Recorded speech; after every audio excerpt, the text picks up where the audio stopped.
Welcome back to Shone's Thoughts.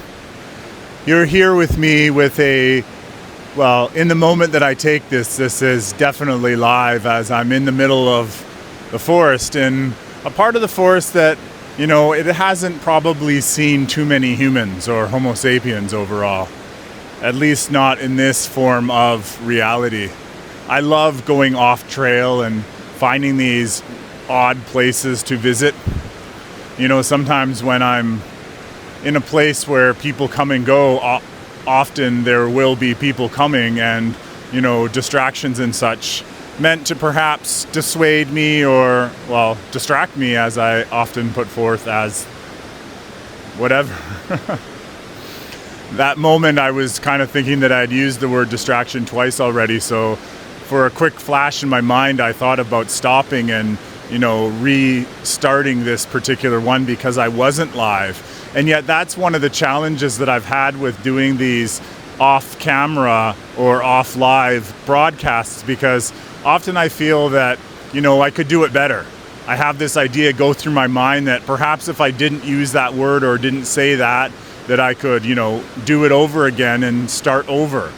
Yet, interestingly enough, I've decided to push through with this and allow what is coming in to essentially come in. Right now, you're joined with me alongside the Othello tunnels that are in Hope, BC. And these are a series of tunnels that were created to allow the train to move across Canada. Actually, originally in my beginning of my exploration behind true history, I was researching for a movie script that I was writing called Steel Dragon.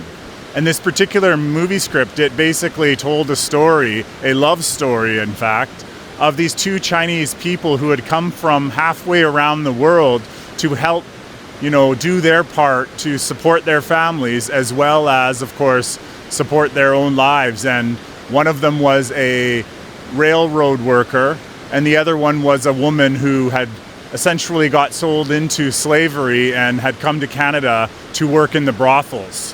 She herself probably, of course, wanted to send money back and help her family back home, but more importantly, to make a life for herself. And we all have our own perceptions and ideas of what morality of good and bad is, but yet for some people in their lives, what they do with themselves in order to essentially thrive in a world that has been challenging for most and, a party for a very few, we do what we do. And anyways, I had researched this particular movie script and I had come to several areas like this where the railroads were built.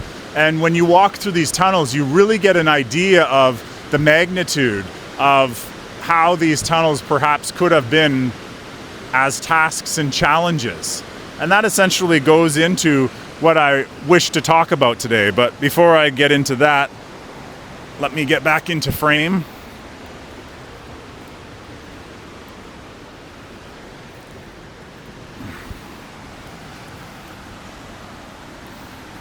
Hello. If you haven't been here before, my name is Shone, and this is my podcast called Shone's Thoughts, a podcast where I simply talk about what I think about, and man, do I think about an awful lot. Actually, this last 3 years that I've had an awful lot of time, or a considerable amount of time, more importantly restated, to explore my own thoughts. And I decided to create this podcast to perhaps share those thoughts with those who have the eyes and ears to hear and see. Because, we're all on different paths and we all have, different lessons and trials to learn. And, I've learned a lot. And so I thought, let's share it. And fun enough, I've recently expanded my podcast to Apple Podcasts as well as Spotify and Amazon Music. So perhaps you're watching me on there, which up until a week ago, I wasn't there and I was only on YouTube and Rumble. And my experience with YouTube and Rumble has been, interesting to say the least. And this is one of my first few podcasts, which will be, once uploaded onto YouTube, will instantly stream to Apple, Spotify, and Amazon. And so welcome from whatever platform you're discovering me at, from whatever, path that's intersecting with mine, for us to meet in this moment of interesting synchronicity, we'll call it. And if you are watching on one of those other platforms, be aware that on YouTube, I'm actually showing a video of where I'm sitting right now, and I'm essentially sitting in the middle of a forest off the side of a cliff, surrounded by beautiful moss. So if you have the opportunity and you wish to, get a deeper understanding of where I am, and, perhaps there is the noise in the background right now, which is the rapids from a water or falling river, actually whitewater rapids that are a little bit below me right now. So welcome to my podcast. I'm happy you're here. I'm delighted, in fact, to share my thoughts and your attention with the world. So welcome. So today's podcast, I essentially came up with the title this morning, and as I'm even talking right now, I'm going through my mind of what did I actually talk about? What did I title this particular podcast as? And it definitely had something to do with my experiences last night. You see, recently I moved from my home, and moved is a one word that I could put it, but nonetheless, I had been living in a home for almost 2 decades. And as the life beneath my feet began to destabilize, I went through a series of different releasing of the old and allowing myself to essentially move forward.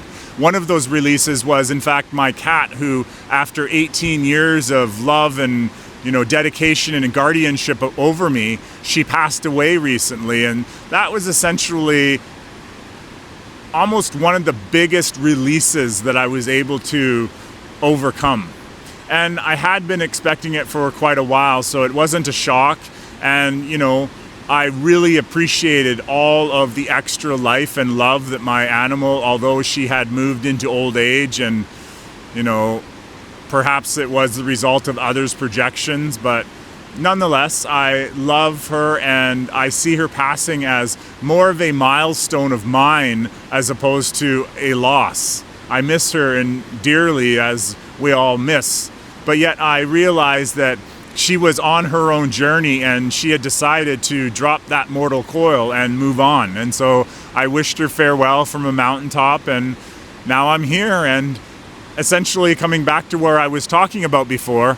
Recently, I moved from a home that I had lived in for, as I said, almost 20 years. I had so many milestones there myself, and, well, I see what's happening in the world as a big moment of destabilization, and not in the way that the world shakes beneath our feet and we fall to the ground, but more of a point that the world around us falls apart, to the point where we can recognize a lot of the illusions that perhaps we weren't able to see fully before.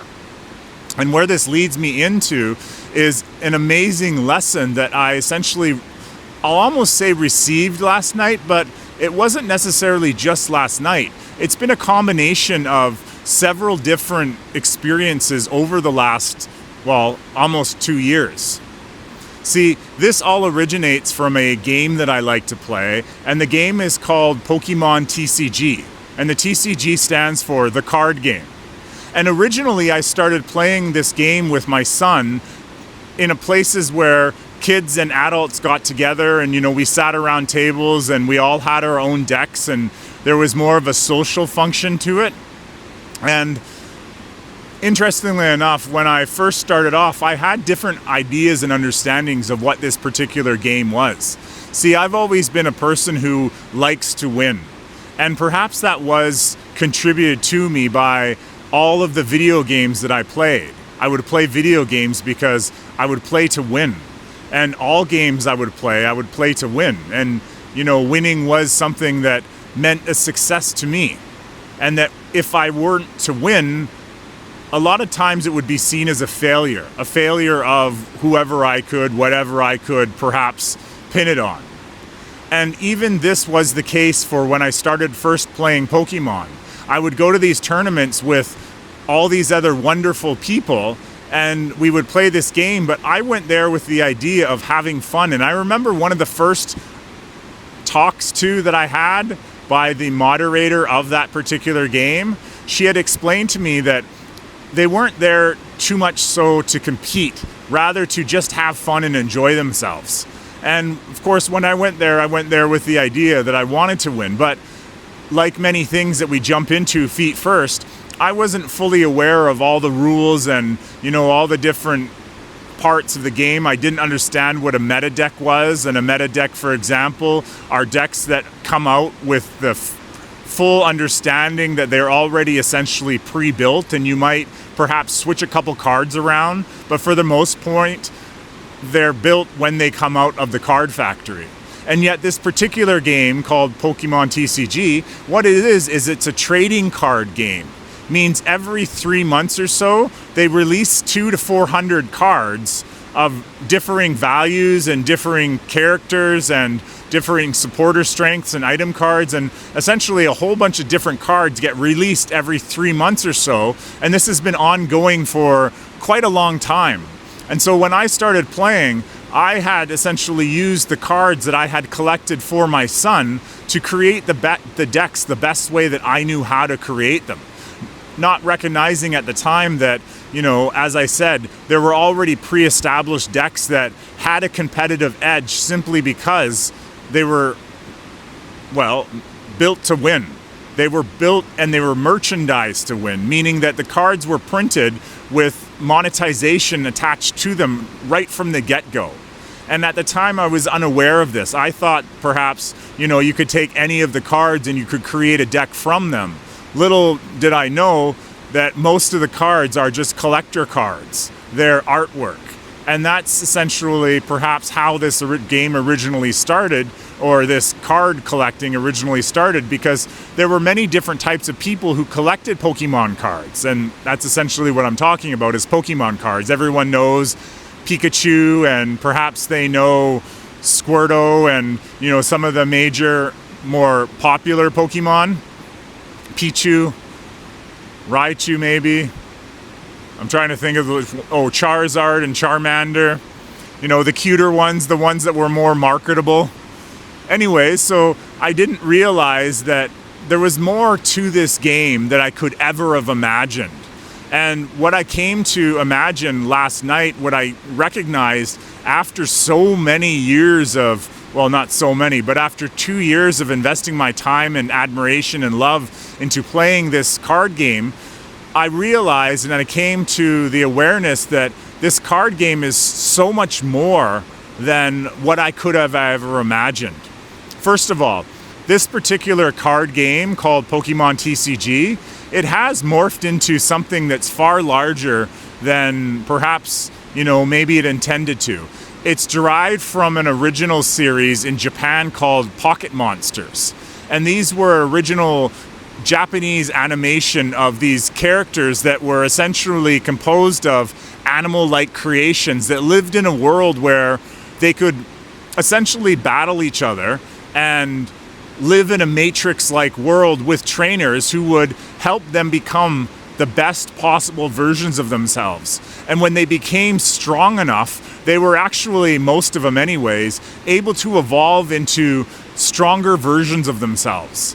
And they lived and battled in such a way that even on their battlefields, when they were hit with, these large, massive, spectacular explosions and attacks upon each other, they quickly recovered. And in fact, the actual environments that blew up around them and exploded around them, they actually recovered as well. Showing to me that this Pocket Monster, which turned into Pokemon, basically had these characters and trainers living in a simulation or a holographic reality where the world around them could, blow up and then moments later materialize back into whatever it was or however it was co-created to be. And so back to the card game, when I originally started playing, I came to win, as I had done with all of my programmed competitive activities that I participated in. And for a long time, I often would get really frustrated when I found that the game wasn't being fair. And at first it was, it wasn't being fair to me. And for the most part, that's truly how I felt. But I also recognized that occasionally the game wouldn't be fair to my opponent either. And often I would take, 4 to 5 minutes just to set the game up for the game to be completed within 30 seconds of starting the game because, one hand outweighed the other hand. And after a long time going through this, I started to realize that maybe the reason why I was playing this game and, why I went against my own advice to play the digital version was that I needed to come to understand that this was just a game. And in fact, it was a card game. And that perhaps I needed to deal with it being a card game with the idea that in a card game, this particular one, for example, there are 2 players. There's 2 competitors, 2 people playing against each other. And with that in mind, when you look at the odds, you have a 50% chance of winning. And while there can be one side where the cards are perhaps better because in the beginning of the game, you're to draw 7 of your cards from a 60-card deck, which you've created that's been shuffled and cut by your opponent. It's never guaranteed that you would actually get the cards that you wanted to start off with. Now, I do have a really good suggestion for Pokemon going forward. Perhaps we can call for a mulligan rather than just, getting that card that's pointless that you have to put up. And yet, if you had have put up or mulliganed, even with your opponent getting a card for a draw for an extra bonus card because you mulligan, that the game would be a little bit more balanced. But anyways, call for a mulligan. Perhaps we can do that with Pokémon TCG. And anyways, so I came to realize that this game was a card game and it wasn't meant to be perfectly fair. And how I came to realize this is through a long process of elimination. And I mean a long process. See, when I first started playing, as I had mentioned, I played with other people. But eventually I started playing their online version. And this particular online version, I often played against AIs. And I could easily tell it was AIs and how they played with picture-perfect strategy and often doing things that most human players wouldn't do as opposed to strategy. I occasionally played against normal human characters as well, but it's kind of a little challenging because there is no really true way to communicate with people that you aren't aware of within your normal world. You can have friends and play against friends that you can talk on a mic if you have a separate channel, but on the actual game itself, you're restricted to essentially just trust that who you're playing is real. But I came to the understanding quite often and quite familiar with that I was playing against bots and AIs as well as the occasional human character. And anyways, I ended up playing thousands of games. And I would often get to the point where if I believed I wasn't going to win, I would concede. And that's essentially give up. Not give up in, I surrender, but it would be a surrendering. I would concede victory to my opponent because I had determined that, I was going to lose or I had already lose. Sometimes you can play a game and you can see, well, in 1 or 2 hands I've lost, so you can quit the game kind of just like chess is. And rather than looking at as quitting the game, the word concede is utilized in order to, offer the win to your opponent. And so I came to realize that at certain points the game had already been over, and rather than invest my time in continuing on an outcome that I was already, almost aware of was going to happen, I would concede the game. But with doing this, I often, allowed myself to succumb to anger and frustration, because at first I was expecting to win, and at, further stages around, as I became more prolific and, better at the game and building decks to a lot higher degree, I still chose to create my own decks rather than utilize only these meta decks. I began to increase my frustration with the fact that a lot of these meta decks automatically won almost right from the get-go, because that's the way they were designed. They were designed with cards that would be sold individually at much higher costs, guaranteeing them, the person who was buying them, a copy of that card. You see, in order to essentially play this game, you have to buy packs of cards which have 10 cards in them, and you never know what you actually get. And for most people, you would have to buy an awful lot of these, what they call booster packs, in order to get the cards that you need to build the decks that you wanted. Now, there are companies out there that open all the packages and they sell the cards individually for a profit, but yet, in most cases, people are playing to essentially collect the cards randomly from these booster packages. And so I also started to realize the whole monetization of this particular card game. So a lot of different aspects essentially came into my mind, where I found a lot of the manipulation and the illusion of this game to start to essentially erode my perspective of this amazing game that my son and I had originally started playing together.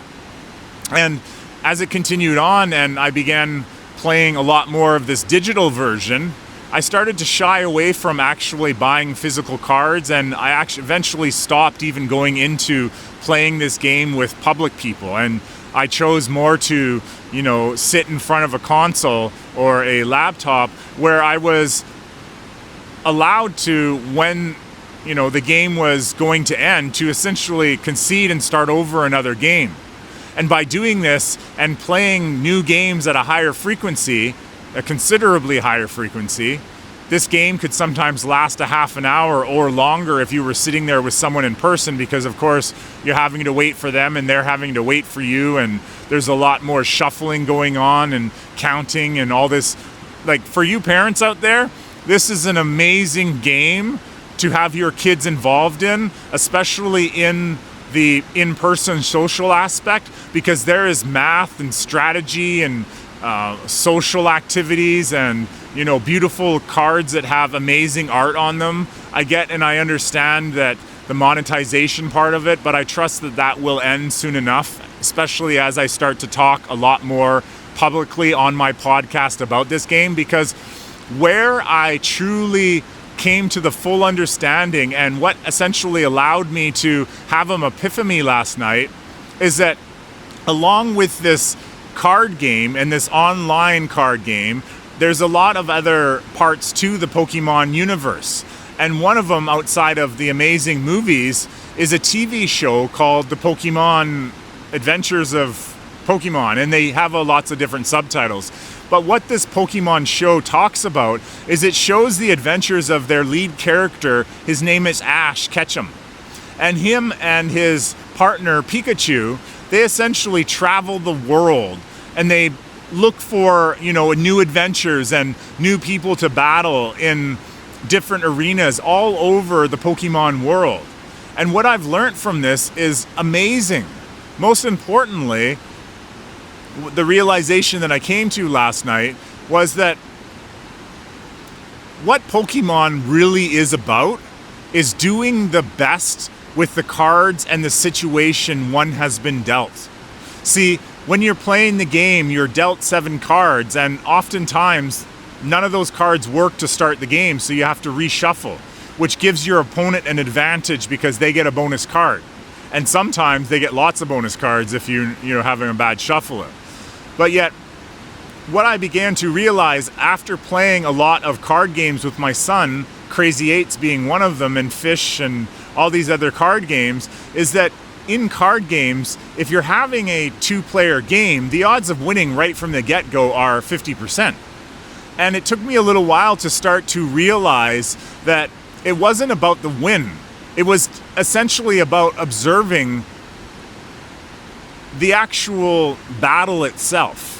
And where this rang true so much for me was that in the TV series, a lot of characters come to watch Ash battle. And a lot of other characters essentially watch other Pokemon and their trainers battling. And, using all of these magnificent, beautifully, brilliantly artsy type of moves. And I came to the realization that it wasn't about the winning. See, oftentimes when Ash is defeated in a battle, he occasionally will have, I don't know how to say it, but he'll occasionally be affected by the loss. But yet quickly, he runs over to his Pokemon pal and he explains to him how wonderful they did, and, he is impressed by their attitude. He wants them to rest and heal, and he gives them berries. And these Pokemon, they battle because they want to battle, by the way. And they're not all of them want to battle. The ones that are in the wild, they just want to continue being in the wild. And, there's others that have, because they all have consciousness, that want to find a trainer so that they can be better. Because it's through that effective battling that, as I said, they essentially gain the inner strength to evolve into new forms of their former self. And so in the show, there is an awful lot of battling. And, I realized that they weren't battling to win, that they were battling to, strengthen themselves. But as a card game player, or even, an online card game player, I recognized after watching this particular Pokemon TV show that a lot of what was going on was I was watching what was happening. And I was witnessing, more importantly, the path of the cards that would come out.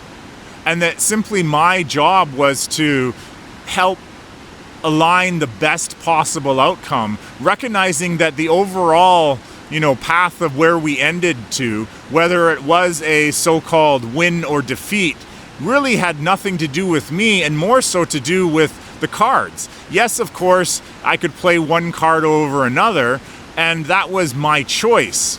But yet, it wasn't necessarily a choice between a win or a lose. It was just watching if I were to choose that card and going down that path, and now what was the outcome of that path?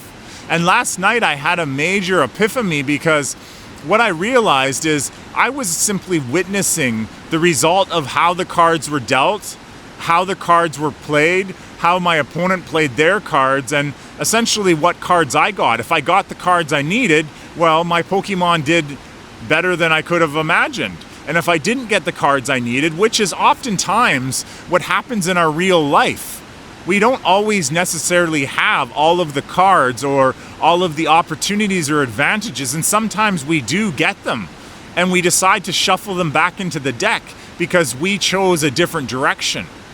And in the end, regardless if there's a win or a loss, we can of course have that emotional impact. We can have that, oh, I lost, or yeah, I won, whatever it is. But in the end, it's another card game to be played if you decide you want to shuffle the cards and start all over again. And I'm coming to see that perhaps life is more like that. And what I mean by that is, we lived in a world, and I say live because, as I've often talked about, I believe that the world is changing to such a degree that where we once lived, the path that we perhaps many of us hold on to, that I for myself for the last 17 years held on to that home for many different reasons with my family and such, and however it is that we have since, changed into, that we often hold on to parts and thoughts and ideas of what the future should be or how the game should end. Like, I would go into a Pokemon battle and I would believe that I should win, not recognizing necessarily that it's a 50-50 chance. And, with all my experience of the thousands of games of Pokémon TCG that I've played now, and I think that I must be at like 8,000 games just on online only, I recognize that the odds of winning, they are irrelevant. It's the experience of playing. It's the idea that after that battle is over, it's not that one person won and one person lost. It's not as if there is something being taken away.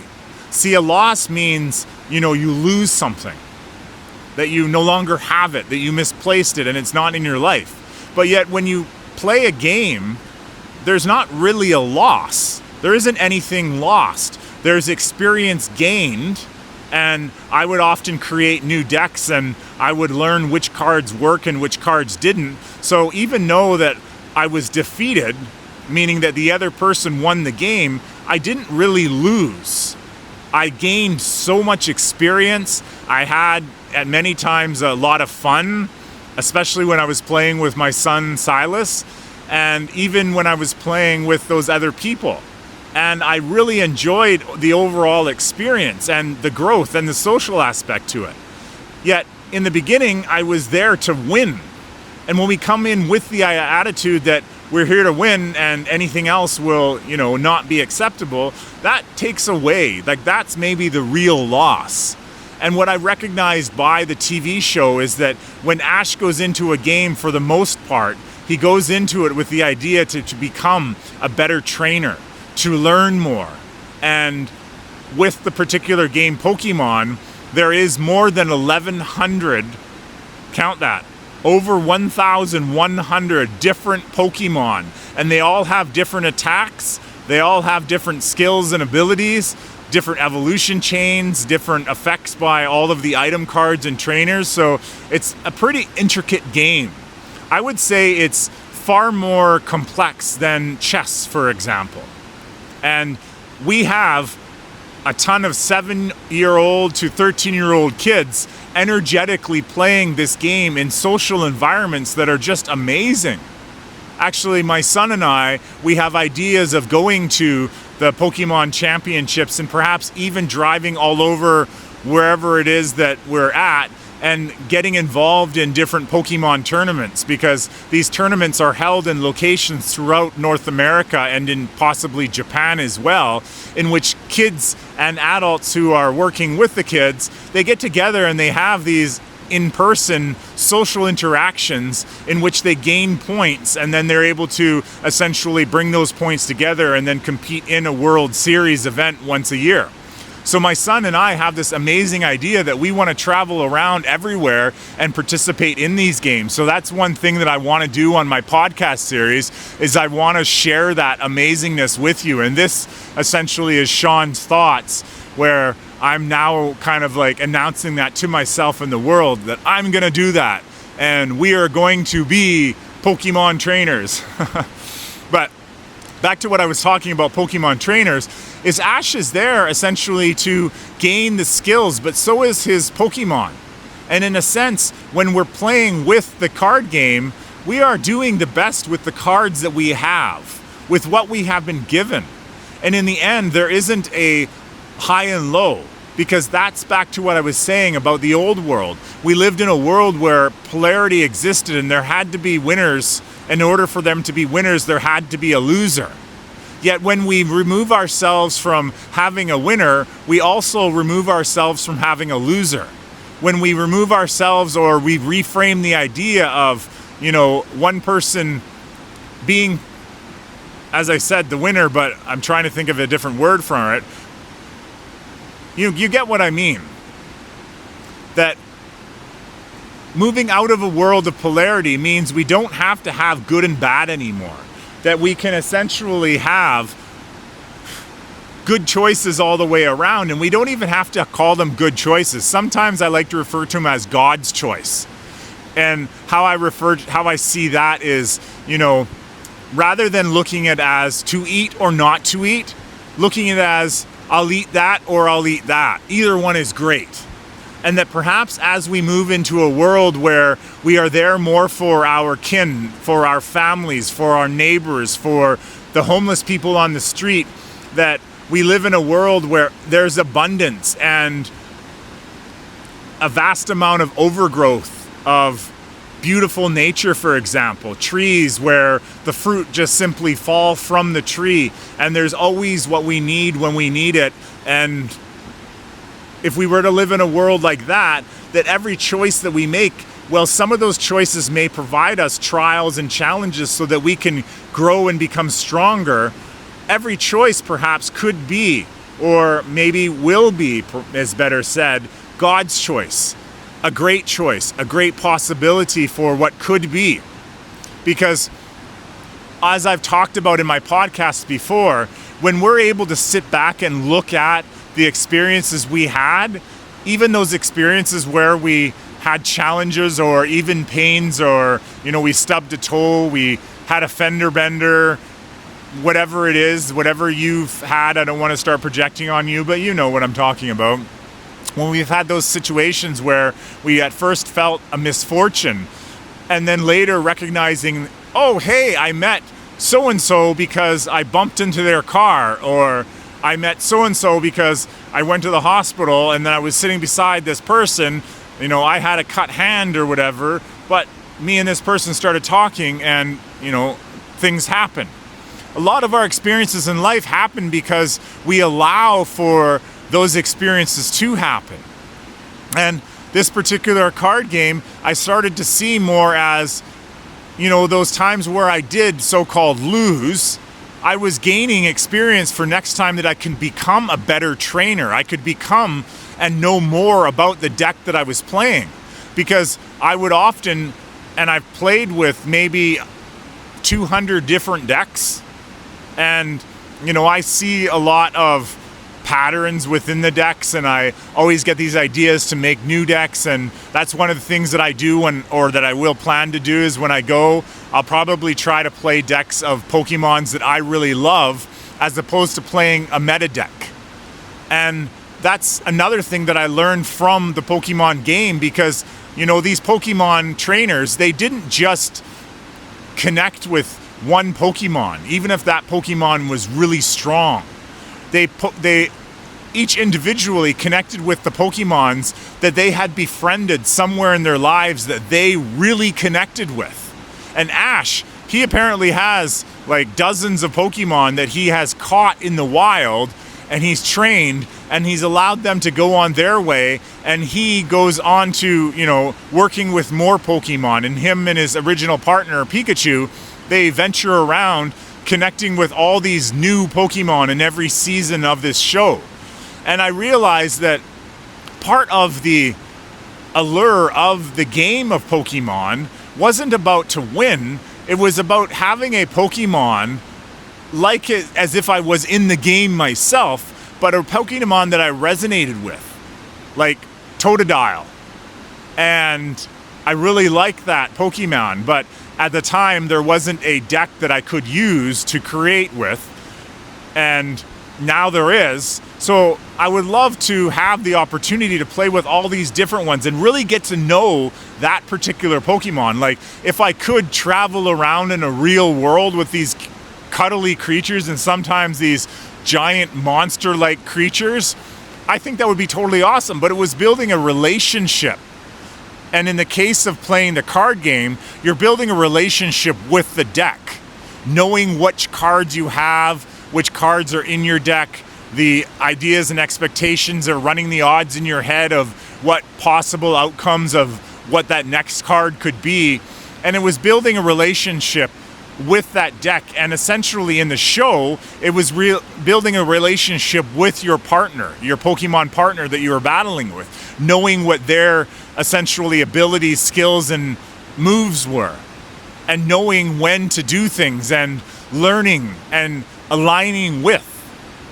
And, you know, there's a lot that I could probably talk about a lot more, but I'm going to wrap it up there. And, you know, I will talk a lot more about this coming in the future because, as I said, this is something that my son and I really, really want to get back to. And now that the world is changing, if they're still going to keep the Pokemon TCG card game and such, you know, I'd love to get out there and start sharing more about this amazing experience. And it's a wonderful, wonderful game. Definitely. Yeah, definitely.